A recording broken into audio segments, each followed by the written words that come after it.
আসসালামু আলাইকুম, সবাইকে আরও একবার ওয়েলকাম জানাচ্ছি শাহিনুরস রেসিপিতে নতুন আরও একটি নাস্তার রেসিপি দেখার জন্য। আজকে আমি আপনাদের সাথে শেয়ার করব মাত্র 2টা ডিম আর ময়দা দিয়ে তৈরি অসংখ্য লেয়ারযুক্ত মুচমুচে একটি নাস্তার রেসিপি। এই নাস্তাটা বানিয়ে নেওয়া খুবই সহজ এবং খেতে ভীষণ মজাদার। এমন ধরনের নাস্তাগুলো যদি বাড়িতেই বানাতে একবার শিখে যান তাহলে কিন্তু বেকারি আইটেমগুলো খুব কমই কিনে খাবেন। যেমন ধরুন পেটিস, এমনই কিন্তু মুচমুচে এবং লেয়ারযুক্ত হয়েছে আজকের এই নাস্তাটা। তো চলুন এটা কিভাবে বানিয়েছি সেটাই দেখে নেওয়া যাক। আর আপনি আমার ভিডিওতে একটা লাইক করে চ্যানেলটি সাবস্ক্রাইব করে পাশেই থাকবেন আশা করছি। বিসমিল্লাহির রহমানির রহিম। প্রথমেই আমি একটা মিক্সিং বোলে নিচ্ছি 2 কাপ পরিমাণে ময়দা। এখানে ময়দার পরিবর্তে আটাও ব্যবহার করতে পারবেন। এরপর আমি এখানে দিয়ে দিচ্ছি 1 চা চামচ চিনি আর আধা চা চামচের থেকেও কম দিচ্ছি আমি এখানে লবণ। যার যার স্বাদ অনুসারে লবণটা দিয়ে দিতে পারেন। এরপর 2 চামচ দিয়ে দিচ্ছি এখানে আমি সয়াবিন তেল। এবার হাতের সাহায্যে সবকিছু একসাথে খুব ভালোভাবে ময়াম করে নিতে হবে বা মিশিয়ে নিতে হবে। যত ভালো করে মেশানো হবে ততই বেশি খাস্তা এবং মুচমুচে হবে আজকের এই নাস্তাটি। একটা সময় দেখবেন যে মুঠ করলে এমন মুঠ হয়ে যাচ্ছে কিনা, যদি হয় তাহলে বুঝতে হবে যে ঠিকঠাক ময়াম করা হয়েছে এটা।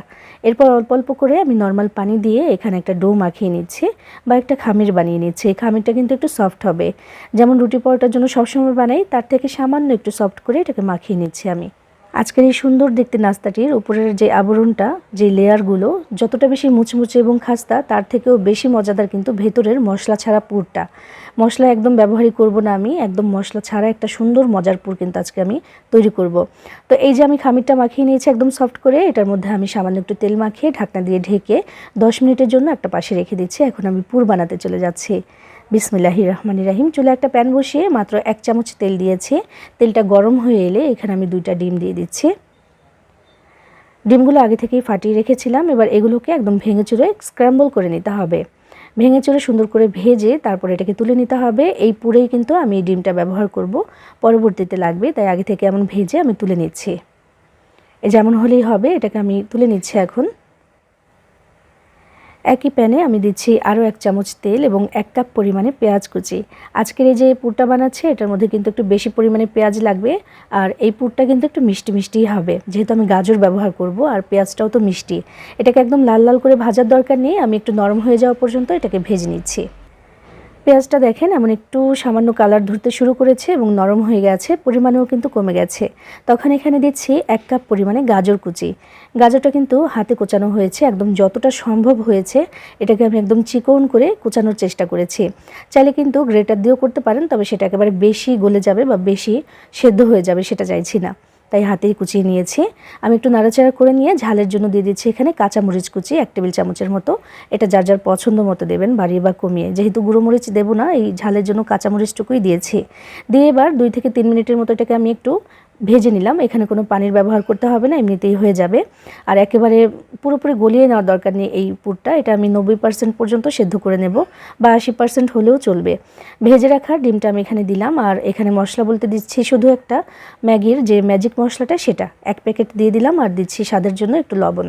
এই হচ্ছে মশলা। মশলা বলতে কিন্তু তেমন কিছুই না, ঝালের জন্য কাঁচামরিচ, একটা ম্যাগি মশলা আর একটু লবণ, এই হচ্ছে মশলা।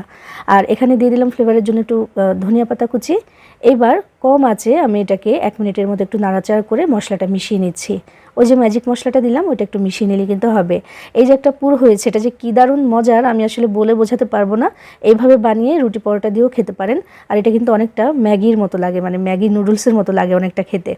তো এইভাবে বানিয়ে আমি এটাকে নামিয়ে রেখে দিলাম ঠান্ডা হতে। আর এখানে ছোট্ট একটা বাটিতে 2 টেবিল চামচ নিয়েছি কর্নফ্লাওয়ার। বাড়িতে যদি কর্নফ্লাওয়ার না থাকে তাহলে ময়দা দিয়েও এটা করতে পারেন। এরপর এখানে আমি সয়াবিন তেল দিয়ে সুন্দর করে একটা মিশ্রণ বানিয়ে নিয়েছি। আমাদের যে নাস্তাটার যে লেয়ারগুলো হবে প্রত্যেকটা লেয়ারের মধ্যে কিন্তু এই মিশ্রণটা থাকবে। আর এই মিশ্রণটার জন্যই কিন্তু লেয়ারগুলো একসাথে মিশে যাবে না, ওটা যে পার্ট বাই পার্ট আছে সেটা বোঝা যাবে। তো আরও একটু তেল লাগে, তো আরও একটু তেল দিলাম, মানে মোট 2 টেবিল চামচের থেকে একটু বেশি দিয়েছি আমি তেল। আর 2 টেবিল চামচ নিয়েছি কর্নফ্লাওয়ার, নিয়ে সুন্দর একটা স্যালারি বানিয়ে নিলাম বা একটা মিশ্রণ বানিয়ে নিলাম। একদম এরকমই পাতলা করে বানিয়েছি, খুব একটা ঘন করতে হবে না। এটা রেখে দিলাম একটা পাশে। আর এখানে প্রায় 10 মিনিট হয়ে গেছে আমাদের যে ময়দাটা মাখিয়ে রেখে দিয়েছিলাম, তো সেটা দেখেন আরও সফট হয়ে গেছে, একদম তুলতুলে বলতে যা বোঝায় সেটাই হয়ে গেছে এটা। এবার আমি একটু ময়াম করে নিলাম, নিয়ে এটাকে 4 ভাগে ভাগ করে নিচ্ছি। কারণ প্রথমে 4টি রুটি বেলতে হবে। 4টি রুটির লেয়ার তো আছেই, তাছাড়াও কিন্তু অসংখ্য লেয়ার পড়বে এই নাস্তাটার মধ্যে। কেমন করে করবেন সেটাই আজকে দেখিয়ে দিচ্ছি আপনাদেরকে। প্রথমে আমি লেচিগুলোকে সুন্দর করে প্যারার শেপ দিয়ে দিচ্ছি। এবার আমি একটা প্যারা নিয়ে নিচ্ছি, নিয়ে কিছুটা পরিমাণে ময়দা ছিটিয়ে দিয়ে নর্মাল সাইজের থেকে একটু বড় একটা রুটি প্রথমে আমি বেলে নিচ্ছি এখানে। তো একটা তো বেলে দেখাচ্ছি, বাকি যে 3টা রুটি ওগুলো অফ ক্যামেরায় আমি কিন্তু বেলে নিয়েছি, কারণ এখানে আমার এখনই লাগবে সেগুলো। তো যে এই সাইজের একটা রুটি আমি এখানে বেলে নিয়েছি।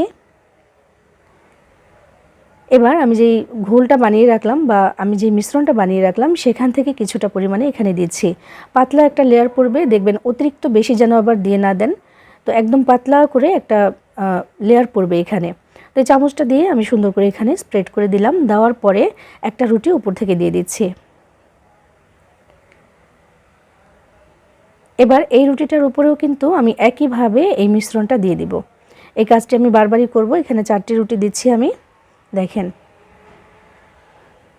মিশ্রণটা দিয়ে আবারও মিশিয়ে দিলাম, দিয়ে উপর থেকে আরও একটা রুটি দিচ্ছি। রুটি নাম্বার 3 হয়ে গেল এখানে। 3টা রুটি কিন্তু আমি অলরেডি দিয়ে দিয়েছি। আরও একবার এই স্যালারিটা দিয়ে দিচ্ছি আমি। খুব পরিমাণে কিন্তু বেশি দেওয়া যাবে না, আমি আবারও বলছি, একেবারে কম পরিমাণে দিতে হবে। এটা দিয়ে সুন্দর করে মিশিয়ে দিয়েছি এবং একদম সর্বশেষ 4 নাম্বার রুটিটা আমি এখানে দিয়ে দিলাম। দিয়ে এটাকে সুন্দর করে একটু চেপে চেপে আটকে দিচ্ছি বা একটু মিশিয়ে দিচ্ছি। দিয়ে আমি কিছুটা ময়দা ছড়িয়ে দিলাম এখানে, এবং যেহেতু বেশ বড় সাইজের একটা রুটি বেলতে হবে তাই এটার নিচেও আমি কিছুটা পরিমাণে ময়দা ছড়িয়ে দিলাম। বেশ খানিকটা জায়গা জুড়ে কিন্তু এই রুটিটা হবে। তো একটা রুটি বেলে নিচ্ছি এবার বেশ বড় করে।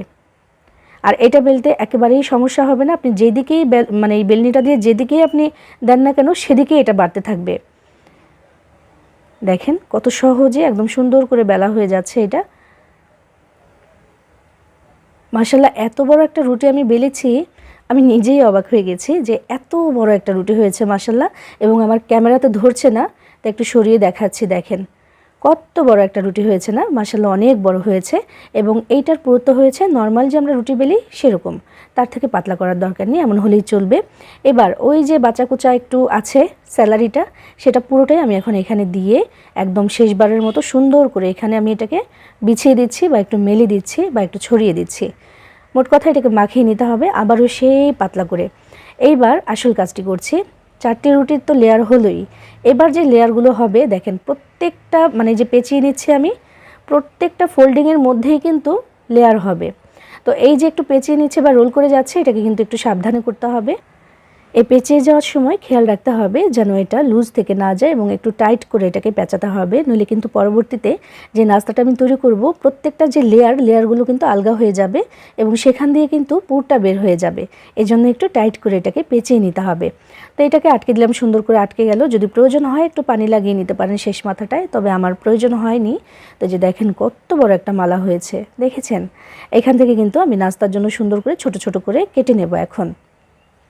এখন কাটার যে ব্যাপারটা হচ্ছে, একটা ছুরির সাহায্যে আমি কাটবো, তবে এটাকে কিন্তু একদম তাড়াতাড়ি করতে গিয়ে ঠুসঠাস করে কাটা যাবে না, তাহলে আবার চ্যাপটা হয়ে গিয়ে কিন্তু ওই ভেতরের লেয়ারগুলো একটু নষ্ট হয়ে যেতে পারে। এই জন্য একটু ধৈর্য নিয়ে ঠিক এইভাবে করে কেটে নিতে হবে। মানে একবারে চাপ দিলেই কিন্তু কেটে যায়, তবে সেটা করা যাবে না। ঠিক এইভাবে করে ধীরে ধীরে এটাকে কেটে নিতে হবে, যেন এটা চ্যাপটা হয়ে না যায় বা ভেতরের যে লেয়ারগুলো সেগুলো যেন নষ্ট হয়ে না যায় সেজন্য।